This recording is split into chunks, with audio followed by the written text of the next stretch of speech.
La fleur est courte, mais la joie qu'elle a donnée une minute n'est pas de ces choses qui ont commencement ou fin. Vous ai-je déjà raconté l'histoire des plantes à fleurs? Les plantes à fleurs ou angiospermes sont présentes partout autour de nous. Elles nous fournissent les fraises, les framboises, les pommes pour faire des smoothies ou des salades, mais sont aussi source de médicaments et de matériaux. Elles sont partout. Ce qui est fascinant, c'est qu'au cours des millions d'années d'évolution, les plantes à fleurs se sont massivement diversifiées, surtout si tu regardes leur architecture. Formes et couleurs, le sculpteur et le peintre n'ont pas lésiné sur l'imagination.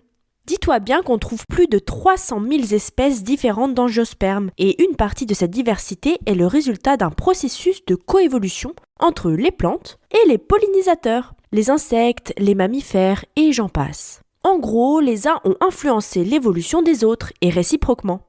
Des chercheurs et chercheuses passionnés des plantes comme moi se sont intéressés au mécanisme du développement de la fleur. Comment se forme-t-elle? Quelle en est son organisation? Qui en sont les architectes? Pour petit rappel, voici l'organisation théorique d'une fleur. Sépales à l'extérieur, souvent vert feuille, puis les pétales, plus ou moins visibles et colorés, les étamines, où l'on trouve le pollen, et les carpelles, où l'on trouve les ovaires avec les ovules.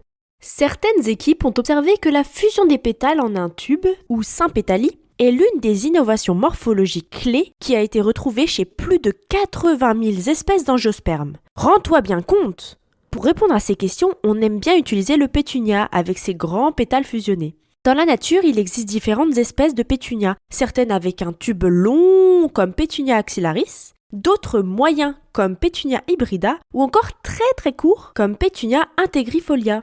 Il a été montré que ces variations dans la longueur et le diamètre du tube sont associées à des pollinisateurs distincts. Axillaris au tube long a des pétales blancs et est pollinisé la nuit par le sphinx, alors que son extrême opposé, integrifolia, est rose et pollinisé en journée par les abeilles.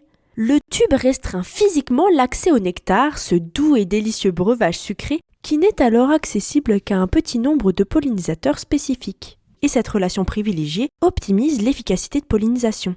Comprendre ces mécanismes, à quoi ça sert? Je pense que tu as déjà entendu parler du réchauffement climatique et des désastres écologiques de notre époque. Perte de biodiversité, déclin de la faune et de la flore, le doux bourdonnement des insectes et le chant des oiseaux nous paraissent bien loin et semblent s'évanouir dans nos souvenirs.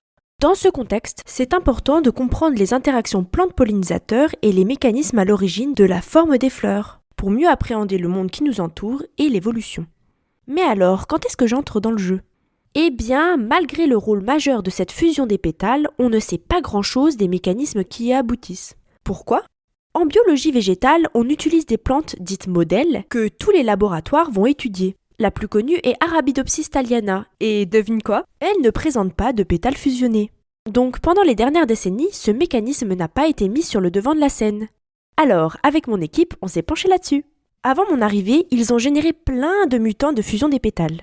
Tu imagines Hulk avec un savant fou qui crée des mutants dans un laboratoire secret? Non. Ça ne ressemble pas vraiment à ça. Nous, avec Pétunia, on peut utiliser les transposons, petits bouts d'ADN qui se baladent dans le génome et peuvent muter certains gènes, ou bien les ciseaux moléculaires comme CRISPR-Cas9, Nobel de chimie décerné en 2020 à Emmanuel Charpentier et Jennifer Doudna. Et lorsqu'un gène est muté de cette façon, il ne peut plus fonctionner correctement. Là, par exemple, tu peux voir certains de mes mutants. Ils ont une sacrée tête quand même, tu ne trouves pas? Ils ont des problèmes de fusion des pétales, tu peux voir ici ou là. Mais je les aime quand même. Donc si tu as bien suivi, je vais faire des expériences sur ces mutants pour comprendre quel gène contrôle la fusion des pétales chez le pétunia. Excitant, non? Une véritable aventure. Pour quelques-uns de ces mutants, on a déjà des hypothèses. En effet, on connaît le rôle de certains de ces gènes mutés chez Arabidopsis, qui n'a pas de pétales fusionnés. Et on regarde si ces gènes ont la même fonction, les mêmes régulations chez Pétunia, qui lui a des pétales fusionnés. On joue un peu au jeu de cette différence. Peut-être que ces gènes ont acquis une nouvelle fonction, ou bien agissent plus faiblement sur leur cible chez une espèce que chez l'autre. Bref, on peut imaginer pas mal de scénarios. J'ai encore plein de choses à faire avec tous ces mutants, les regarder au peigne fin au microscope, trouver et quantifier l'expression de leurs gènes cibles, et on voudrait aussi les croiser pour savoir comment interagissent les différents gènes entre eux pour construire le premier réseau génétique contrôlant la fusion des pétales. Si on y arrive, ça serait top, tu imagines? Tout un programme. Sûrement mon chapitre de thèse d'ailleurs. Mais ça, c'est une autre histoire.